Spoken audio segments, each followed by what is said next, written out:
CLI a cross-platform IDE for C and C++. Download now. I'm Fran, welcome. I'm going to talk about not being negative.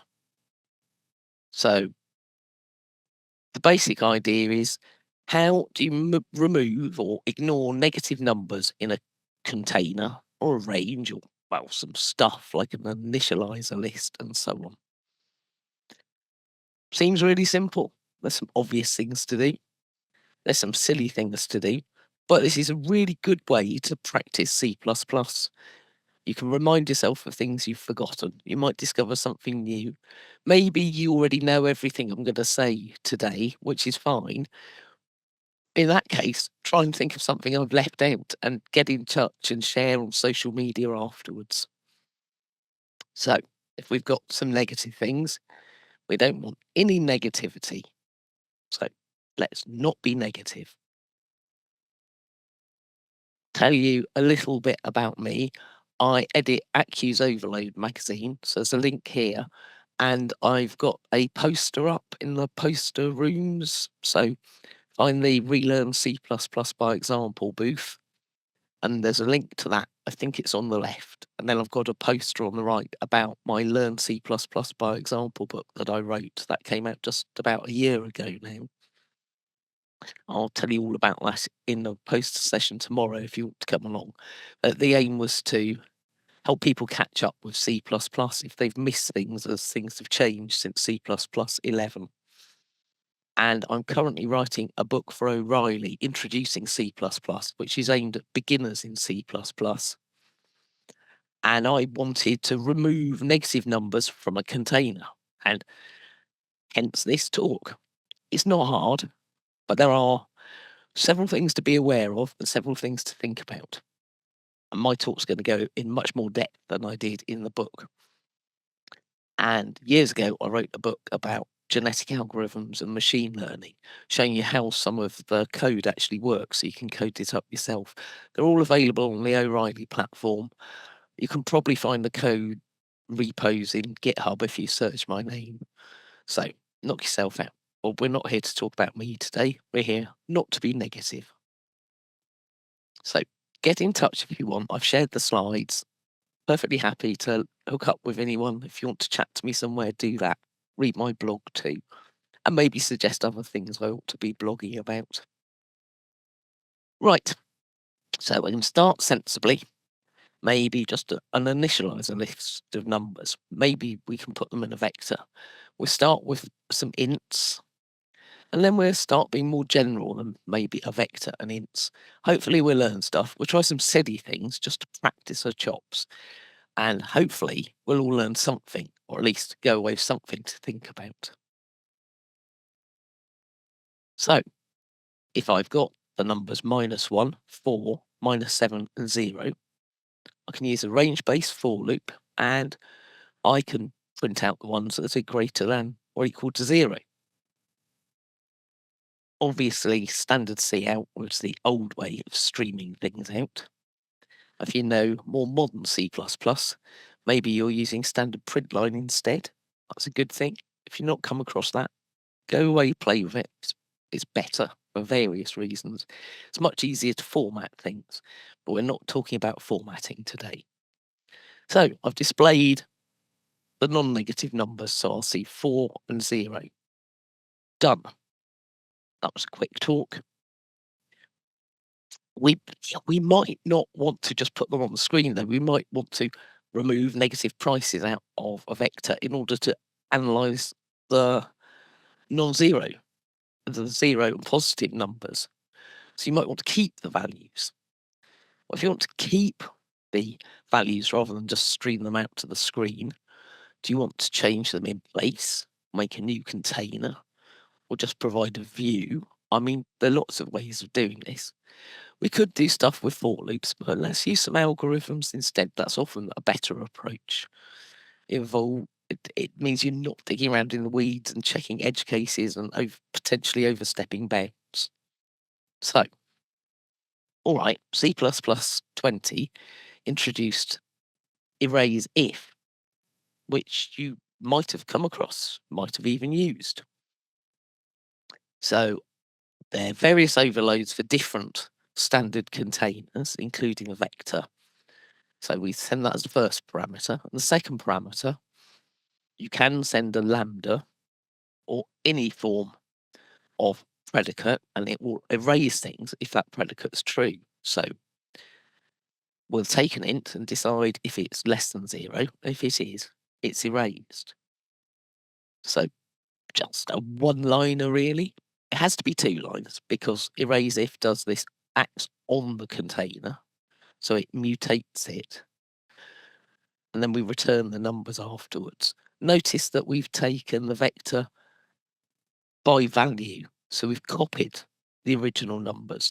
That means the calling code can pass in the numbers and have the original vector with still negative numbers in, potentially, and gets a new vector with just the positive numbers. I could change it so as I took the vector by reference instead. So if you're writing a short little function, great. That's a fundamental place to start thinking. Am I mutating the input or not?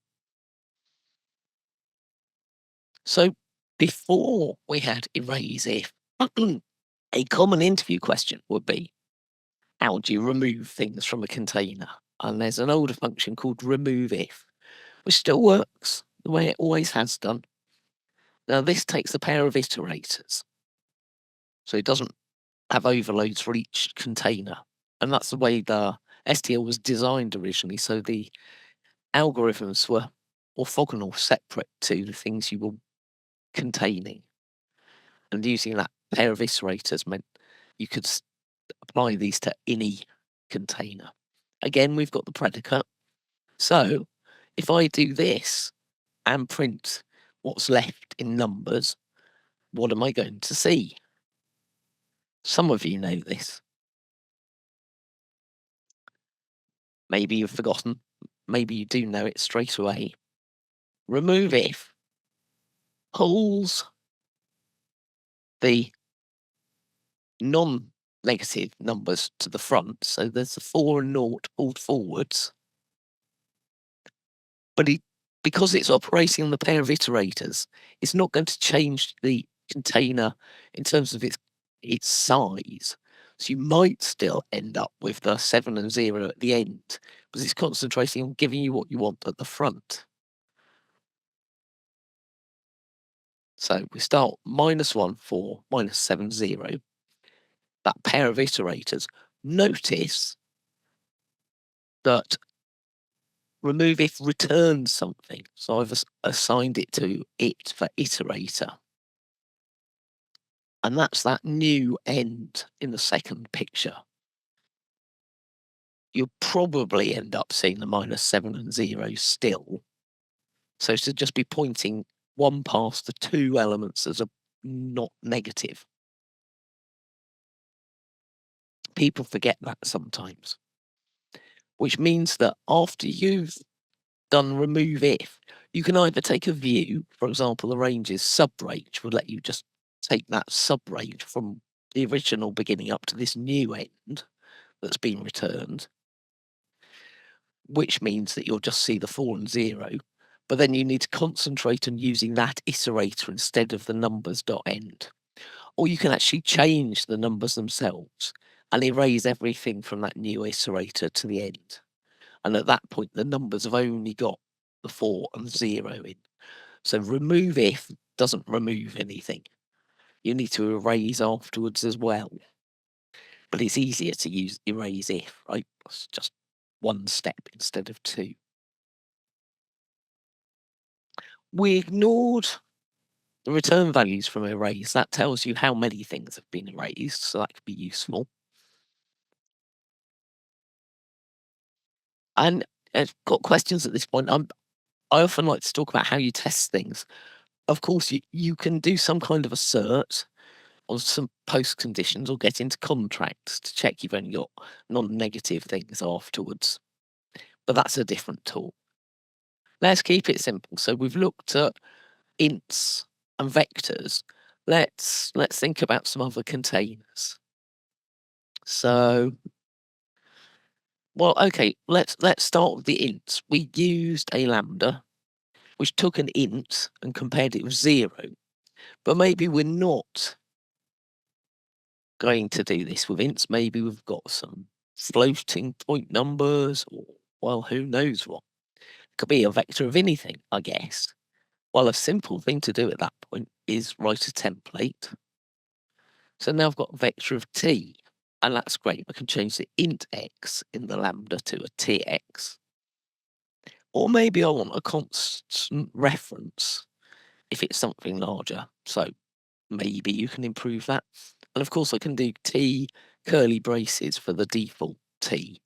In most cases, I'll leave you to think about any edge cases that might not work quite as expected for. Cool.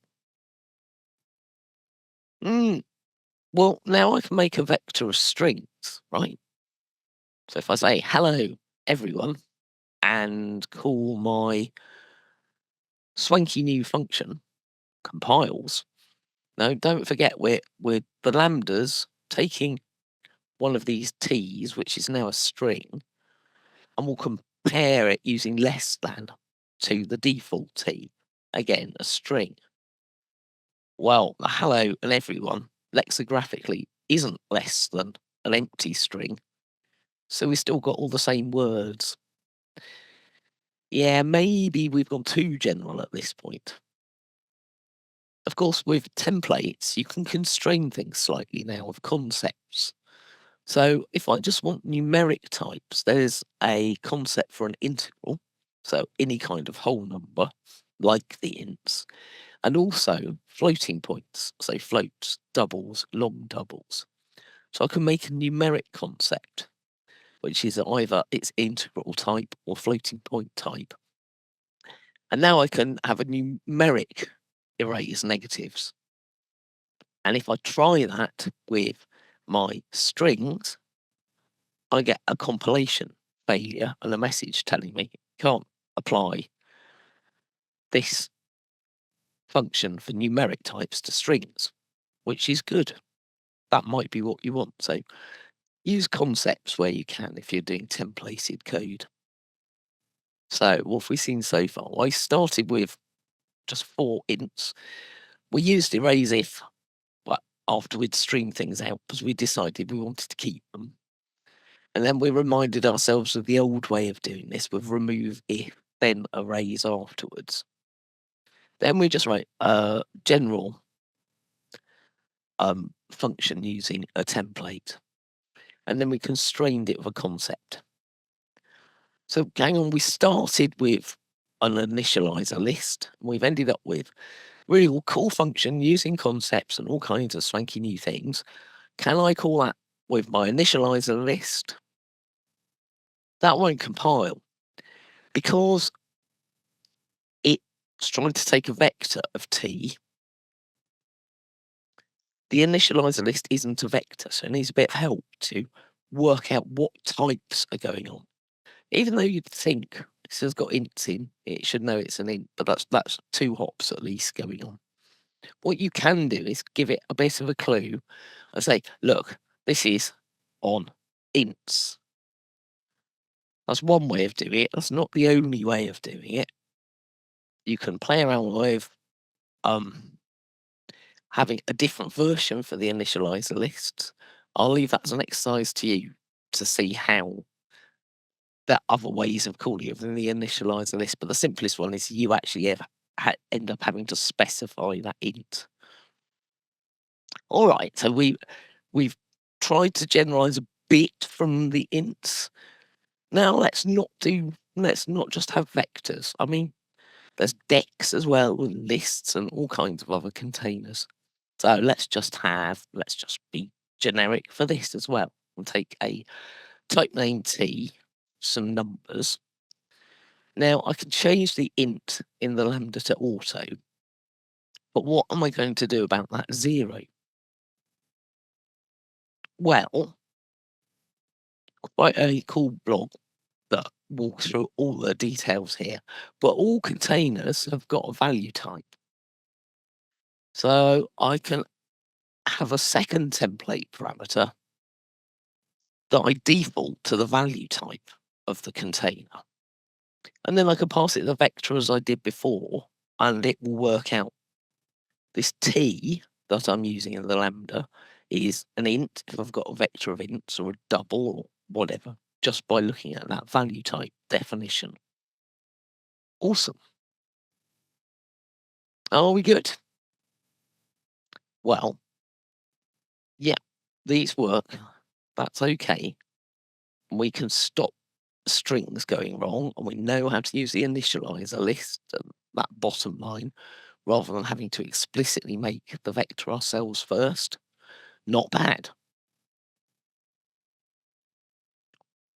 So I've said that that ought to work for any other containers, and I've tried it out. I didn't try it with everything. I'll leave that to you to play with. But two things spring to mind that almost certainly are not going to work is an array and a map. So let's have a think about them. Okay, array. So C++ array is better than the old school C style arrays because the size is part of the type. I'm now looking at the error message I put on the slide, and if anyone spotted that says 5 in it, and I've only got 4 numbers, well done. Okay, change the slide to be consistent with the -1, 4, -7, and 0. I must have had an extra one in there for testing at some point, so of course that error message should say 4, not 5. But the point is, Erase has overloads for lots of different containers. Like I said, decks and strings, kind of a container as well, and lists and maps and vectors and sets and all the rest. There isn't an overload for array. Why not? Well, like I said, part of the array actual type is its size. You can't make it smaller or bigger. You can with a vector or a list, and so on. But the fundamental point of the array is its fixed size at compile time. So you can't actually remove elements and make it smaller. You could assign them to a different array, but then you'd have to know at compile time how the size you wanted. So there is no overload of arrays if for arrays, and quite right too. So what are we going to do? Well, we'll see some ways of dealing with arrays later on. Just let that sit in the back of your thoughts. If I got an array of numbers and I just wanted the positive ones, what would I do? We'll see some approaches later on. Let's think about the maps for a moment. So we are sending a lambda in of things. A map's got a key and a value. The value type there, which we were proud of ourselves for using in the template, is a standard pair of a constant key and the lookup type, the value type t. It's got a compare method in the map as well. So maybe we shouldn't just be using the less than. Maybe we should use the map's compare as well. So what are we going to do with our lambda? Well, if we've got an example map, we can still have our container, type name C, and then the type name T is the value type. But we maybe are just looking at the keys and dropping things with the key that's negative. Or maybe we want to drop the ones with where the value is negative. It depends. We'll see other approaches later on, but if we just deal with dropping keys that are negative, we can build on the previous template function. We can use the comparison function rather than the less than sign, because there might be a type in there that's got its own definition of less than. So that's a sensible change to make. And then we want to compare the first thing from the pair. Don't forget that T now, that value type is the standard pair of the key and value. So the key is the first one. And now we can as because we've got a type name K, which is the keys type, now we can do that K curly brackets for a default. And that will work on the map, and that will drop out the -1 map to C and just keep the 3 map to D. That was quite verbose and gnarly, though. If you can see a neater way of doing that with a templating function, let me know. It works. That's gnarly. Let's just use more modern things. Let's have a look at Range's library. So let's use the views. Well, okay, we're back to just putting stuff on the screen, but we could put stuff into another container as well if we wanted. So here we are kind of piping our input of numbers to views filter, and as before, I've reverted back to just ints and seeing this time if they're positive. So we keep at or 0, we're keeping the non-negative things rather than throwing out the negative things. And that works. That's quite neat. And again, if I want it to be more general, well, I could put auto as the type in the lambda. But then what am I comparing it with? Well, I can do decal type I. Well, I see some other ways of doing that later on. Don't forget, you can now do these templated lambdas. So you put auto there instead. That will work. There are other approaches. I'll show you one in a moment. Auto, right, means a template. So that's another way of, instead of saying standard views filter auto, we can say type name T. Now we've got a T that we can find the default of, rather than what we had in the last slide, which was the decal type I. Maybe that's neater. You've got less on the inside the lambda implementation, but more outside. That's probably a better way of doing it. All right, let's go back to the maps now. This is much clearer, I think, than my previous scratching around with the templates. If I take a view of a map, I can ask for the keys, and then I can filter the keys.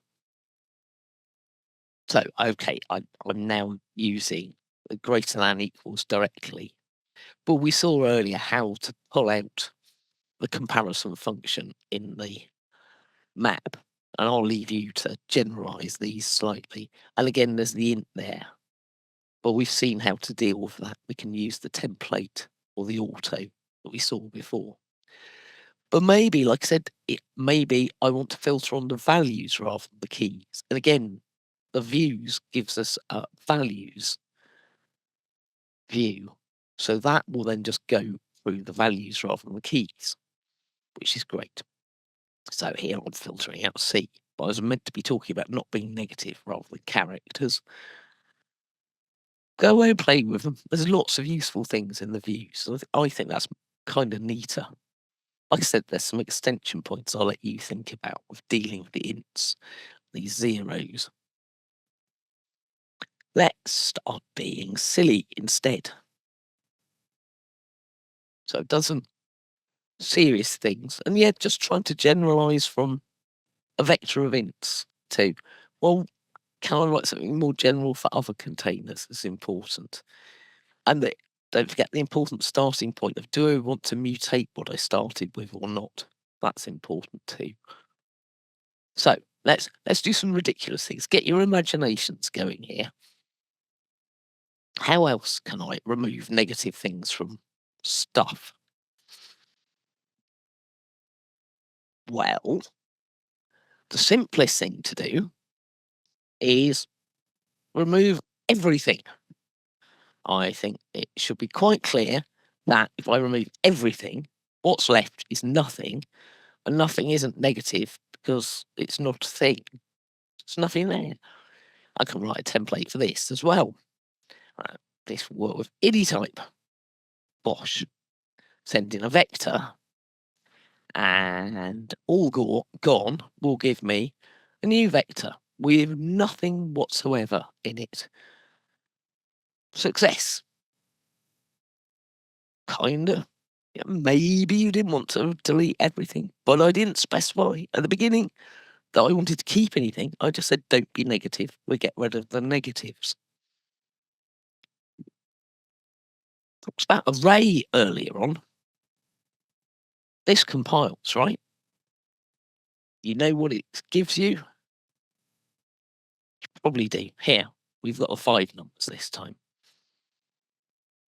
Bosh. The type of my array A is 5 ints. So what I get back is an array of 5 ints, default value for int, so I get 5 zeros.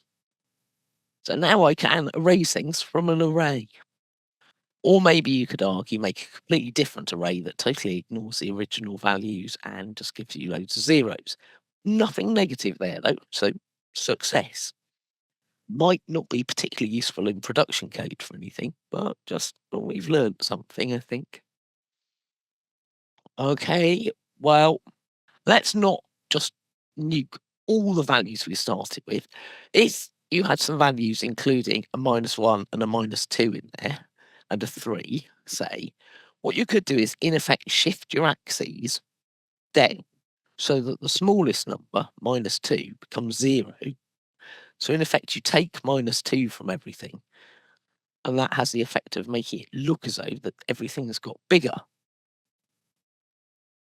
How do you do that? Several ways to do it, but again, we can do it for any old container or anything.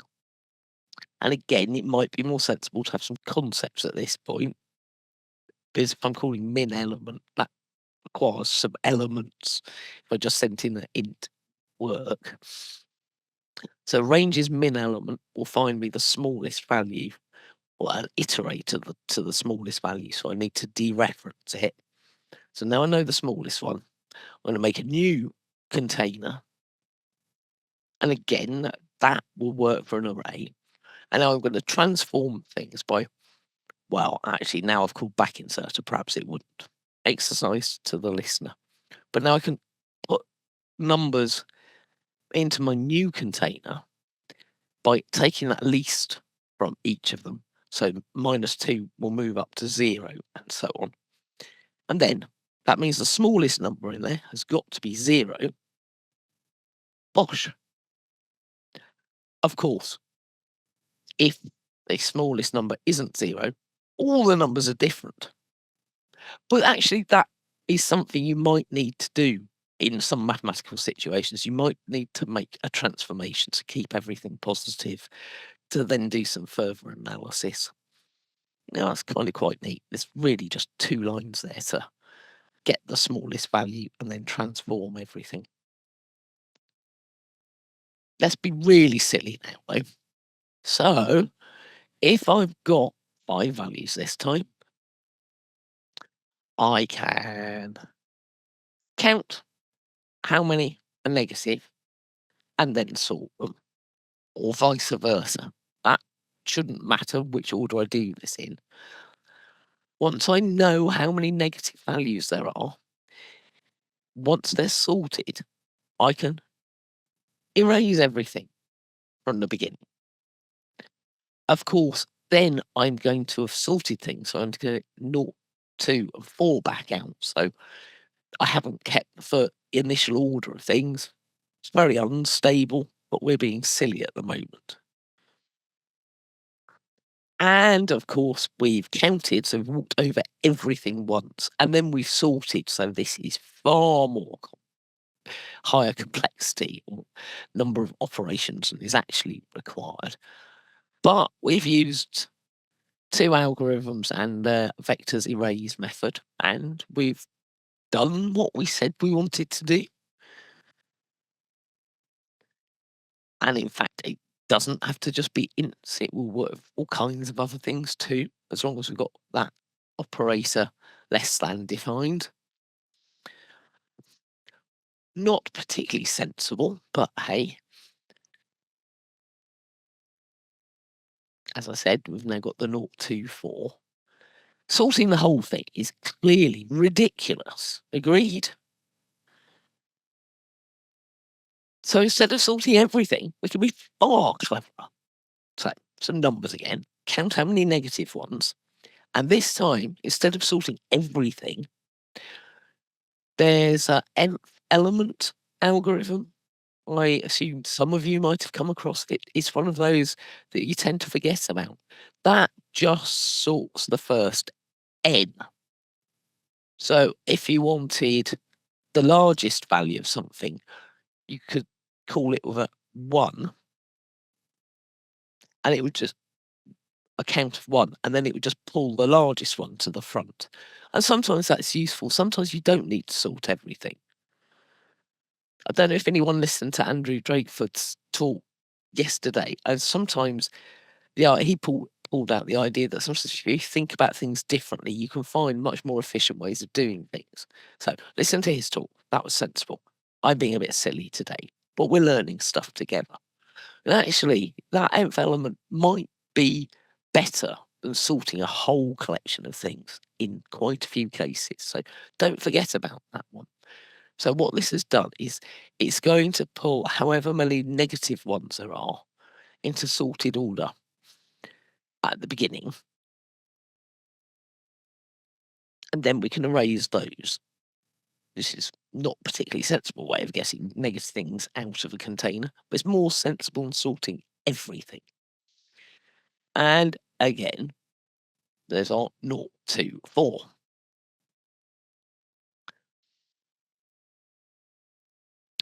Well, like, perhaps we don't need to sort anything at all. We just want, perhaps the thing to do is partition our container into some positives and some negatives. Now I can partition, say, put the negative ones at the start, and standard partition returns an iterator where the partition point is. So that means begin up to, but not including it, are the negative ones. And this new iterator, up to, but not including the original end, are the positive ones. And that way it's not having to sort, it can just move or copy things around. We could do it the other way round and say, I want the negative and positive and 0 things in the opposite order. So options on which way round we do it won't make much difference. Now, that partition looks like the remove if. It's returning an iterator, it's taking the lambda, but subtle differences. So they both put the elements you've asked for first. But partition puts the other ones last. Don't forget, when we started this talk, when we did remove if, we ended up with a couple of zeros going on. So we saw that -1, 4, -7, 0, ending up at 4, 0, got what we wanted first. A -7 and that 0 again, because it had just pulled over what you wanted, and who knows what's left in the rest. Was partitions actually moving some to one side and some to the other side. So it's doing more work. So the remove if is more efficient. But partition will tell you will have the same elements just in a different order afterwards, and that might be useful. And just as a side point at this point, though we can't do erase on an array, we could partition an array, so that's worth knowing about. Well, we've still got plenty of time left, so let's do some more hardcore, proper comp sci. I'm blagging this. My undergraduate degree was in maths and philosophy, but I've seen people doing computer science courses, and I'm pretty sure that lots of books and lectures are about recursion. And we've not done any recursion yet. And then we can do some even more hardcore stuff like computational statistics. That sounds swanky. Let's do both. Got plenty of time left. Right, recursion. If I've got some stuff, always with recursion, first thing to do is check the stopping condition. So if there's no stuff, if it's empty, we're done. So return the stuff. That bit's simple. Now let's have a little think. So there's some stuff in there. Let's take the first thing and remove it from stuff, whilst keeping it in mind. Now we call ourselves again the remains of the stuff. So we've taken the first element off, and then our swanky recursive algorithm's definitely going to work and do the right thing with the remaining stuff. So we don't need to think about that. We need to think about this first one. Well, if the first one is not negative, we put it back again.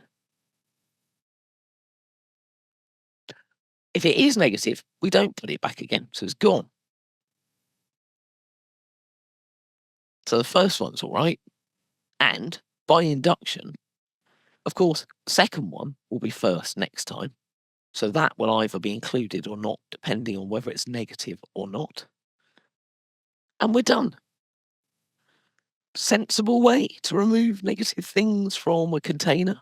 No. Worth reminding yourself how to write recursive code?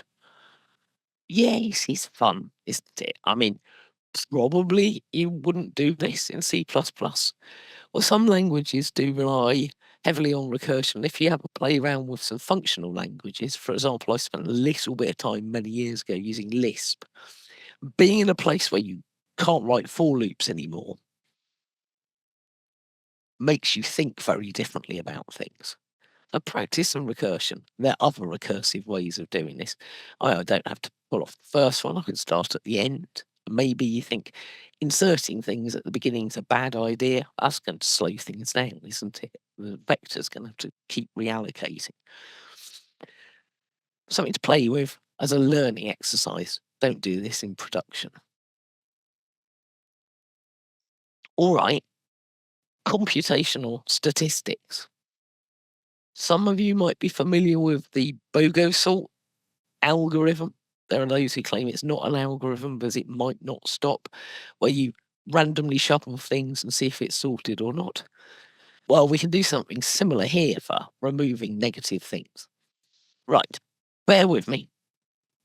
Or perhaps you've read ahead and looked at all the gory details here. What's this doing? Well, I've got a vector of stuff again. Again, they're ints and vectors, but you know how to generalize that if you need to. I'm going to set up a send twister. Newer random number engines are available, and they're better and smaller, possibly quicker. But the send twister is fine if you're not doing loads and loads of detailed and really quick counts. So it's good enough for me for now. We seed it with a random number using random device. So we've got our random engine. And then, well, we want a number between 0 and the size of the container. So we set up a uniform distribution. So 0 to the size of the container, all equally likely. And we set up a vector to put our output in. So whilst the vector's empty, if any of the things in there are negative, so empty or anything's negative, clear it out, pick a number, and then do ranges sample to put that number of items back in again. Brilliant. So if it picks 1, it happens to pick number 4 when it samples. I'll end up with a vector, the number 4 in. Nothing negative. It is some of the original data. It's forgotten some of the other ones, so you could describe it as slightly lossy, I think is a way some people might put that. That might not be very useful. And I can see some other problems as well. What happens if I gave it a vector where everything was negative? Well, maybe I need some preconditions to check there as well. There's quite a few ways that that could run forever, so might not be brilliant. But random sampling is a thing and can be useful sometimes, but you need to watch out for those edge cases. Like I said here, if everything's negative, well, what you'd need out of your algorithm then would be a vector with nothing in it. Or maybe to assert or throw an exception, similar to report that this is not valid input because everything's negative. So watch out for edge cases. Play around with the random number library in C++. Play around with the new random numbers too. The new engines too. I might write a blog post at some point and explain why they're a bit better. Anyway, there we go. Computational statistics. Jolly silly. Might never stop. And is slightly lossy. But perhaps we've learnt something. Perhaps. Now, we've done lots of things with ints. I've mentioned floats and doubles on the way. Let's actually try some doubles and see what happens. For example, let's have a vector of numbers again with, well, minus 1.1 this time and 4.0 and minus 7.7 and another 0 and 2.5 and perfectly legitimate double, a quiet nan rather than a signalling nan. What happens if I call partition? So remember, that's going to put things into two parts, ones that fit the lambda and ones that don't fit the lambda. This is great, maybe, because it means we can see which ones are negative and which ones aren't negative. Print them out, and it tells me it's got the nan 4, 0, 2.5. Tick. Maybe. Slowly. So that's the ones that aren't negative. What's in the other partition? Well, I mean, we can partition it the other way around as well and do greater than or equal. And again, we've got the same numbers. Cool. What's in the negatives? What have we rejected? So same vector of numbers. Get the iterator where the partition point is. Print out the ones we want to reject, the negative ones, and what's going to be in this so-called other partition. Ooh. Okay, we've got minus 7.7 and minus 1.1. But nan's in that partition as well. So it's in both sides. That's not right. If I partition a container, I expect there to be the same number of items before and afterwards. That smells slightly like undefined behavior to me. And in fact, it is. As soon as you start comparing nans, they compare false with everything, including themselves. So this means things like calling standard sort on a container, array, or whatever with nans is going to get you in trouble. Listen to Tristan Brindle's CPP on C talk from the other year for all the gory details, and thank you to Tristan for reminding me about this. I'd forgotten. So if you've got a container that might have some nans in, either remove all the nans first before you use any algorithms that are going to do comparisons like less than or equals or greater, of course. Or if you don't remove them, all is not lost. You can sort this out. So C++20 introduced a standard strong order for floats. And instead of that less than symbol, if you use standard is LT is less than with a strong order of whatever x is and say 0.0. It's quite a verbose way of saying if it's less than 0.0. That will then do the right thing with nans, and then they will always end up on this with either less than or greater than. We'll end up with a partition doing the right thing, and you can sort them and so on. That is quite wordy to have to put in a lambda, but you can do it now. Like I said, it's easier if you just take the nans out first. You can check is nan. That gives you a ball. That does the right thing. But if you might have some nans in there, you need to be careful with anything sorting, and you're going to need to start using this strong order. And now we end up with the nan left with the positive ones and not reappearing in the negative ones we've rejected. So, watch out for nans. Annoying. All right. Now, actually, whilst we're talking about knots you can get into with numbers, you can get into a mess if you muddle up signed and unsigned values. I frequently end up with warnings in my code saying I'm comparing ints and unsigned ints. I'm like, it's really annoying to sort out. But listen to the warnings and sort things out because things go wrong. So from the CPP Stories blog, which is awesome, I suggest you go look at it.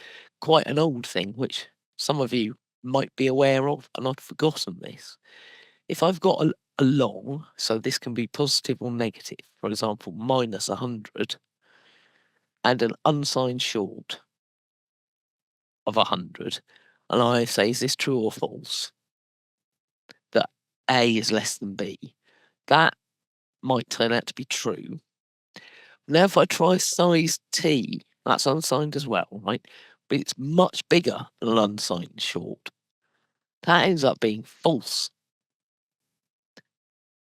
And we'll see for why in a moment. But if you're getting warnings and you're in a situation where you can't just make one thing into the unsigned or the other thing into the signed one, there's a standard greater in utility. Comp greater in utility you can use instead. So let's look at what's going on with this A, B, and C comparisons.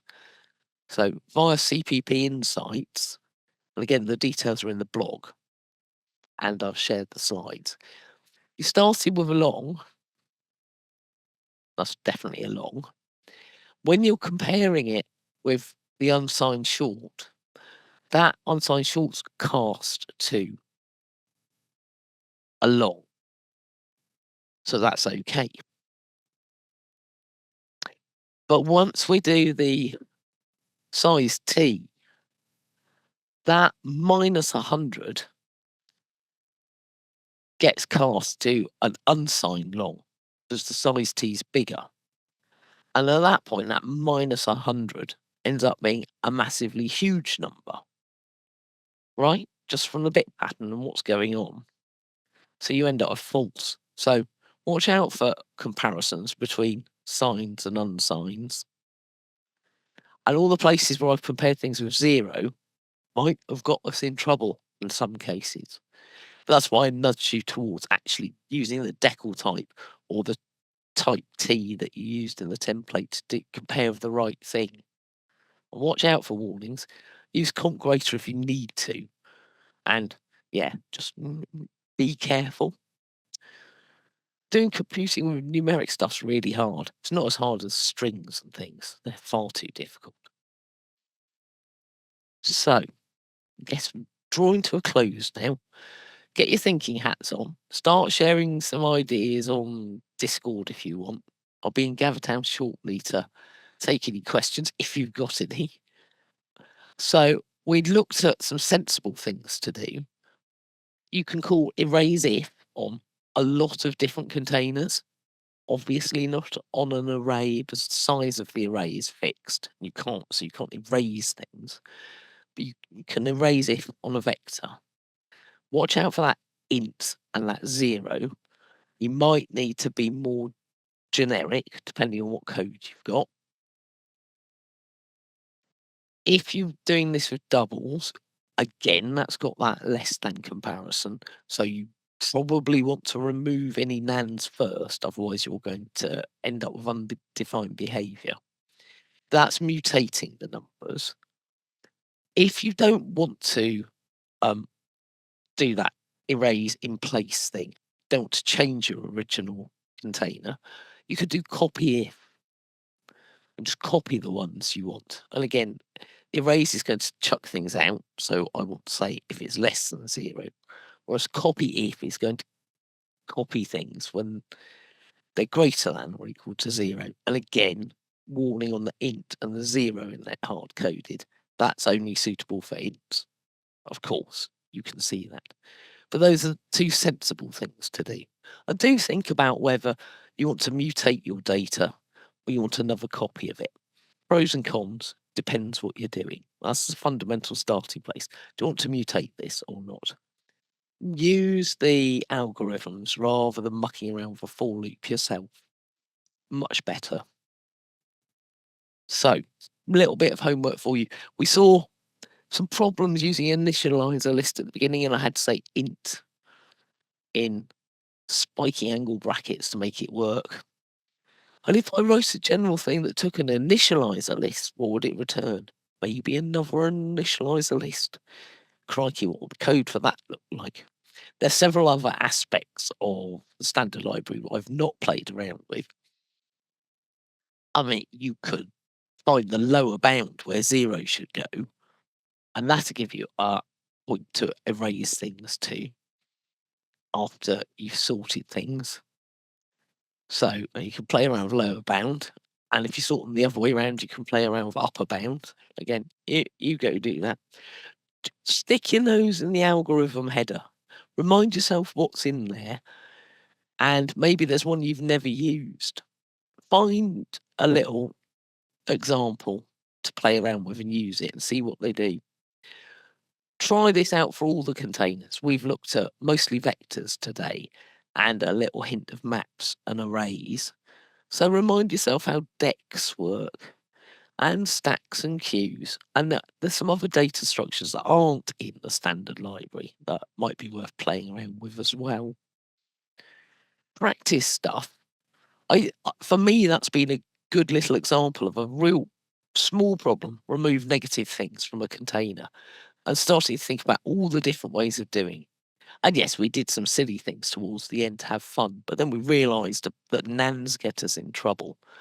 And we reminded ourselves about watching out for warnings. For example, comparing unsigned and signed numbers, and saw some workarounds for those as well. So it is quite simple to remove negative things from a container, but there are some considerations, and there's actually quite a few things that you could learn from that, I think. And if you're just a beginner, go away, practice some of these, play with them, see if you can break the code I've written. You probably can. I can see some oversights, and I've talked through some of those. If you're an expert, great. Show me some more silly ways of doing things and some other serious things I've forgotten to mention. But I hope that's got you thinking. Go away, practice, play, and find some simple problems to just remind yourself of the basics. That's good practice, always. So I mentioned some of my books at the beginning, so I'm just going to leave that up here for you to look at whilst you start heading over to Gathertown. I need to open back up my browser in order to head over that way. And again, there's another poster session tomorrow. So I'll be in the Relearn C++ by example booth if you want further chat about books or indeed anything else. I've shared my slides. Get in touch. Hook up with me on LinkedIn or somewhere, and we'll continue the conversation elsewhere. Thank you for listening.